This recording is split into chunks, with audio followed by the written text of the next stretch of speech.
Welcome, everyone, to this deep dive into The Alchemist by Paulo Coelho. It's a good one. It's a really good one, and we are going to really dive deep into the journey of Santiago.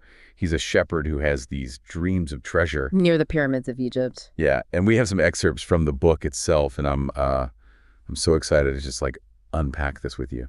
It's one of those stories that really stays with you. Yeah. Because it speaks to that thing in all of us that wants to seek something more. You know what I mean? Totally. Yeah. And I love how Coelho kind of kicks it off right away. Yeah.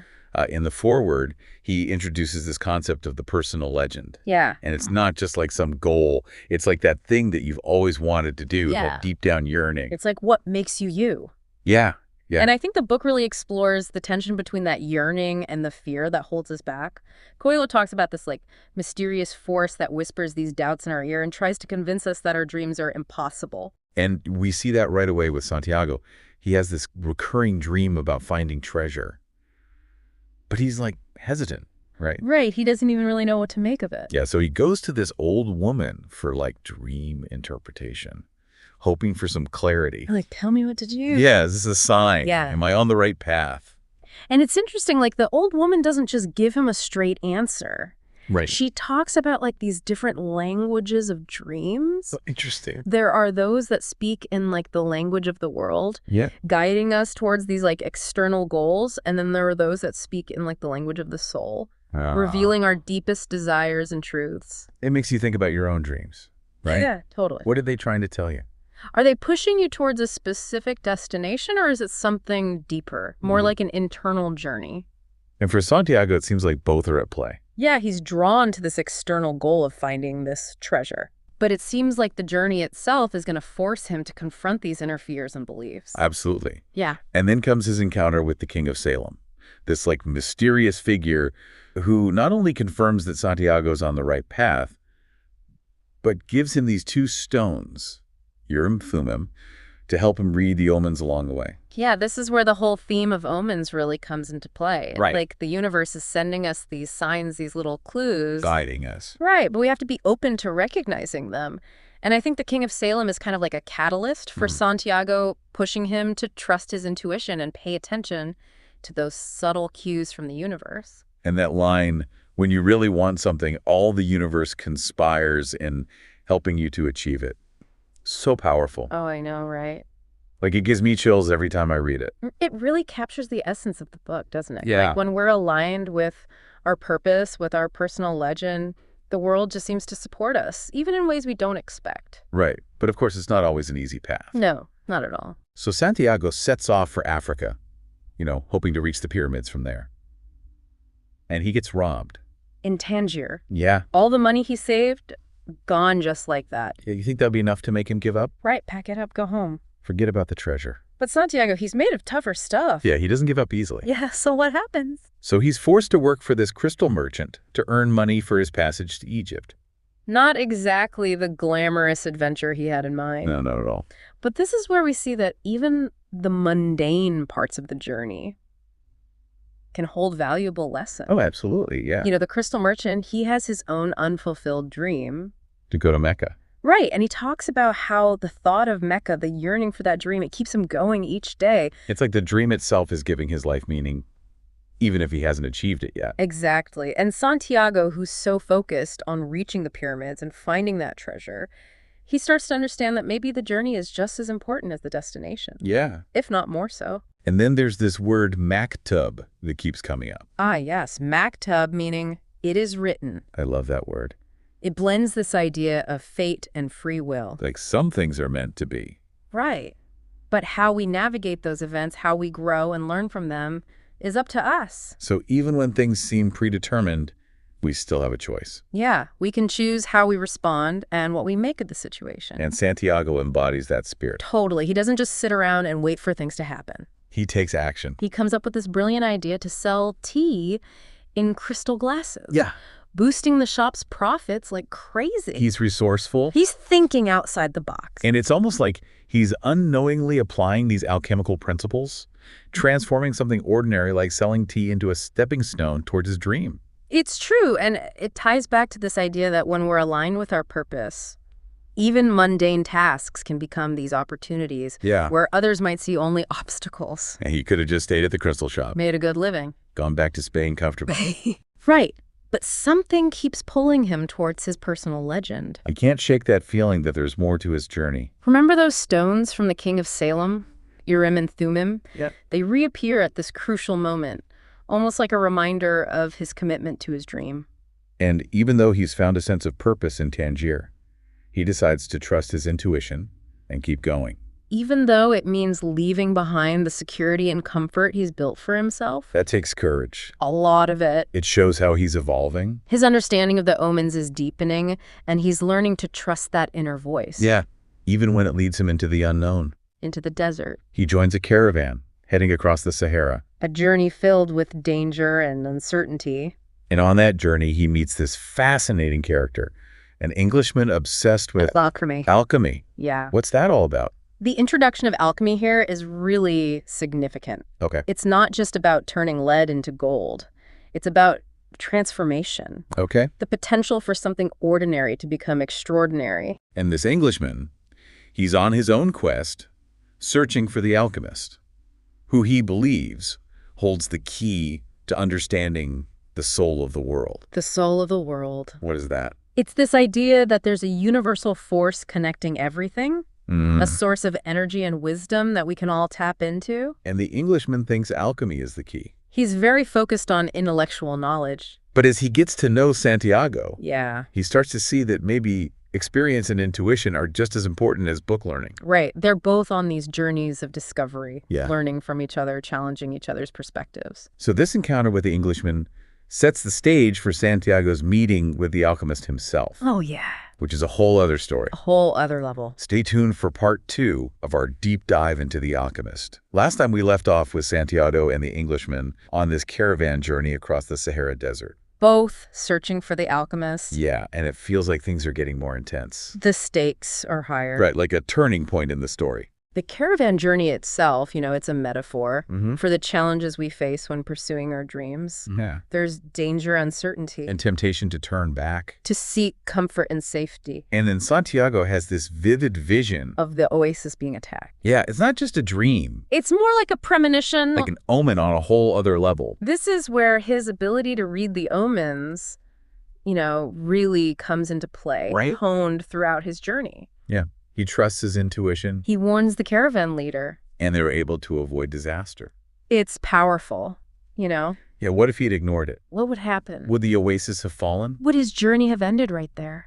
It's like those choices we make Big and small. can really have a ripple effect. They shape not only our own destiny, but the destinies of those around us. And sometimes those choices take a lot of courage. Especially when they go against logic or convention. Yeah, like speaking of courage, this is where Santiago finally meets the alchemist. That entrance, though, Riding into the oasis with a falcon on his shoulder, a sword. right to Santiago's forehead. What was Coelho going for there? I think he wanted to show us that real knowledge, true alchemy. It's not just about intellectual understanding. Okay. It takes a certain fearlessness, Yeah. willingness to face our deepest fears and step into the unknown. Like the alchemist says, courage is the quality most essential to understanding the language of the world. Exactly. He's not just testing Santiago's courage, He's revealing something deeper. about the nature of transformation You can't grow by playing it safe. by staying comfortable You got to be willing to risk something to push yourself. beyond those perceived limits. So the alchemist and Santiago, they head off into the desert together. Just the two of them. Is this like a master-apprentice thing? It's more than that, I Not think. quite. The alchemist sees something special in Santiago, Right. like raw potential that needs refining. Like a diamond in the rough. Exactly. So he becomes more than a teacher, He's a guide leading Santiago through these experiences. to awaken his true potential. Think about the process of alchemy. It's not about magic. Yeah. It's a slow, deliberate process. Patience. Precision, an unwavering belief in the power of the process itself. So while Santiago's traveling deeper into the desert, He's also going on an inward journey. self-discovery. And this is where the book gets really deep, Yeah. mystical even. Santiago grapples with concepts like the soul of the world, learning to listen to his heart, Confronting his own limitations. his fears. And then another robbery. Again. Like, seriously, how many times can this guy get robbed? What's the point of that? I know, right? I think Coelho is using the robberies to highlight a few key things. Okay. First, it reinforces the idea that the journey to our personal legend, it's rarely smooth sailing. There are going to be obstacles. Setbacks. Yeah. Yeah. Moments where we want to give up. It's a test of resilience. Are you going to let it break you or keep going? Second, I think it emphasizes this theme of detachment. Okay. Each time Santiago is robbed, he loses his material possessions. Right. The comfort, the security he's clinging to. Like he's being reminded that the real treasure isn't something you can hold in your hands. It's something deeper. Something you cultivate within. Exactly. Which leads us to the sandstorm. Yeah. Such a pivotal moment in the book. Santiago is separated from the alchemist. Lost and alone. In this vast, unforgiving desert. It's the ultimate test. Of everything he's learned. Stripped bare, physically and emotionally. Forced to face his deepest fears. It's like the desert is holding up a mirror. Making him look inward. And discover his true strength. The strength he never knew he had. And he talks to the desert. I know, right? Is he losing it? Is it a hallucination? I mean, we talked about the language of the world and the soul, but this is something else. It's profound. Okay. He's reaching this heightened awareness, a deep connection with nature. He's learning to listen to the silence. To feel the energy that flows through everything. He's tapping into the soul of the world. Yes. That interconnectedness that the Englishman was searching for. And through this dialogue with the desert, Santiago has these incredible insights. Yeah. He sees beauty in the harshness. Life beneath the surface. The constant cycle of death and rebirth. It's like the desert is his teacher. Revealing the secrets of existence. And he realizes something about love. He remembers Fatima. The woman he met at the oasis. And he understands that true love. Yeah. It's not about possession or control. Right. It's about freedom growth. Allowing the other person to pursue their own journey. Exactly. True love doesn't confine. It empowers. It inspires. And Santiago finds peace with this. Yeah. He realizes his love for Fatima isn't bound by distance, but by something deeper. a connection of the soul. And he's ready for his final test. To face the pyramids. And answer the question. What is the true nature of the treasure? I can't wait to find out. This is getting good. Okay, so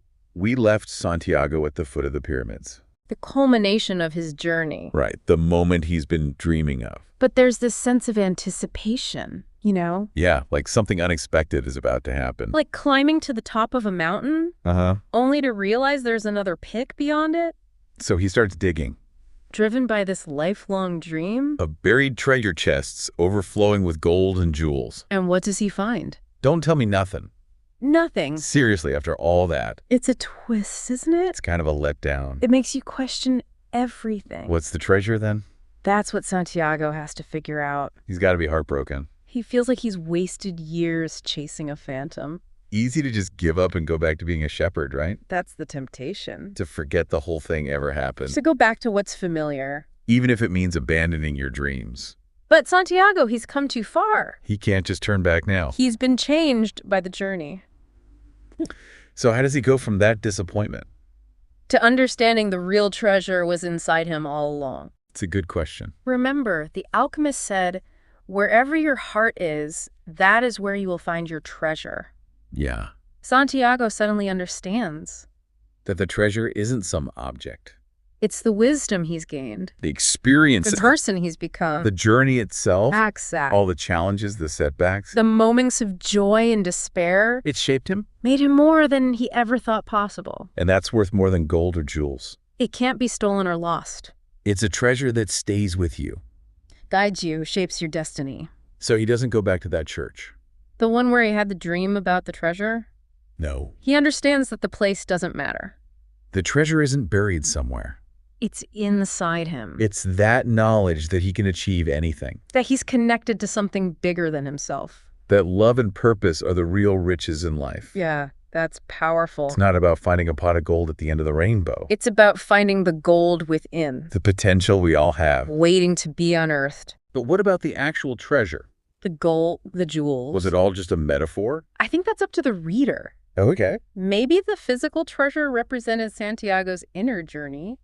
Or maybe it was real. But its purpose was to lead him to a deeper understanding.